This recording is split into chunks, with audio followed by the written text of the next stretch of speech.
Good afternoon, everybody, on Sunday, Easter Sunday, the 31st of March. Taking a look at where we are and where we're going. And where do we go from here? Well, all-time closing high. It only took 4.5 years and $8 trillion. $8 trillion in funny money, but here we are at the all-time historical closing high on the S&P, 1569. Monthly chart being shown here. Money stream, no doubt, climbing and climbing. Very dramatic relative strength compared to the VIX, the fear there is none. What I wanted to do was run through the major indexes and then try to put a little bit of a mathematical bent on it and make some wild-ass guesses on where we could be going, because we're not going down.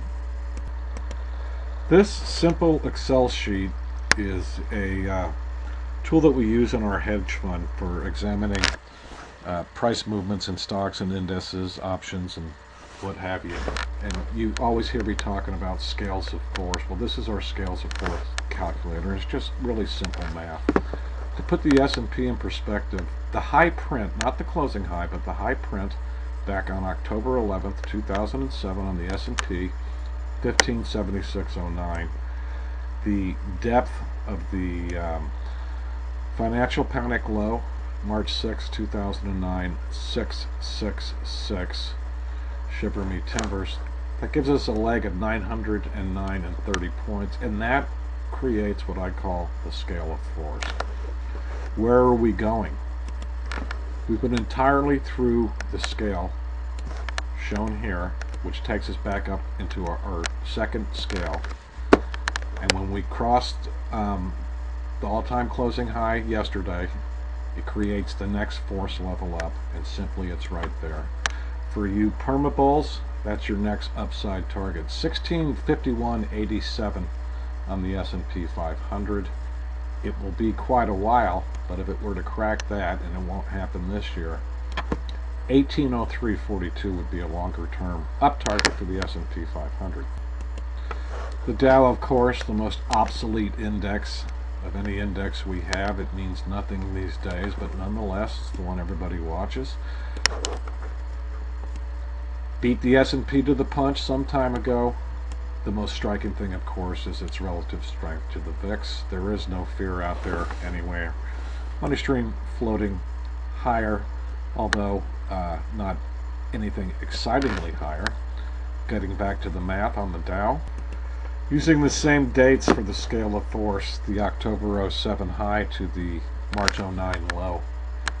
Previous high, taken out some time ago now, 14,198, low 64.69 on the Dow. That scale of force was a haircut of a mere 7,728 points.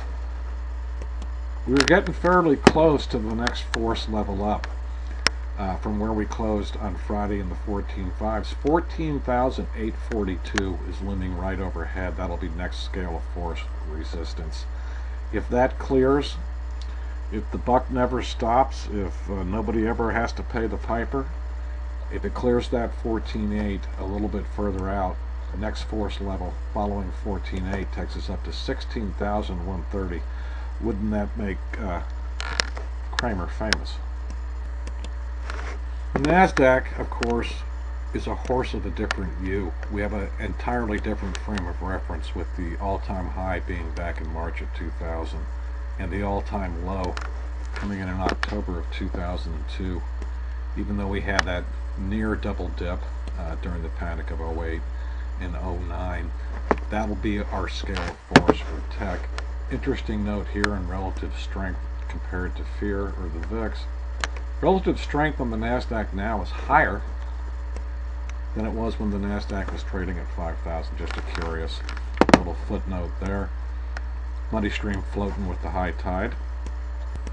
Back in the day when Kramer was front-running his red hots from thestreet.com, 5,132.52, that all-time high in tech on the NASDAQ, when you could have gotten such quality investments as CMGI and watched that piece of shit go from $350 down to a nickel. Or what about the globe.com? I could go on and on and on, but why bother? 4,000 point haircut on the NASDAQ. And unlike the others, we're still in the first scale of force on tech. We haven't moved into the second scale or even remotely close to the third right now. And based on Friday's close in their 3200s, long-term tech target for resistance, 37.91.18, the NASDAQ composite. OEX, the S&P 100, my favorite trading vehicle, simply because it pays so much better if you're trading puts and calls, has not reached its 2007 high quite yet on the S&P 100. Getting closer and closer with Friday's close. There's our scale of force. Relative strength, unlike what we just saw in tech, is not quite as high yet as it was in 2007. So a little bit marginally more fear now than there was in 07 on relative strength money stream. Boring, but floating on the high tide with the OEX. We're not quite there yet, but we're almost there. The 2007 high was 734.51, within 30 points of that now, which suggests the next leg up on the S&P 100, about 35 points from 07 and about 65 points from where we are right now. 769.27, your next scale of force resistance on the S&P 100. We'll end it with the Russell 2000, the mid caps, which frankly, in a comparison basis, is stronger than all of them if you really take a look. It had figured out and passed its 2007 highs back in 2011, much higher now on Russell 2000, with relative strength coming out to test that peak from 2007 as well. Money stream, of course, floating higher. I'm going to go ahead and still use this scale of force, though, just to try to put this current high on the mid caps into some type of perspective.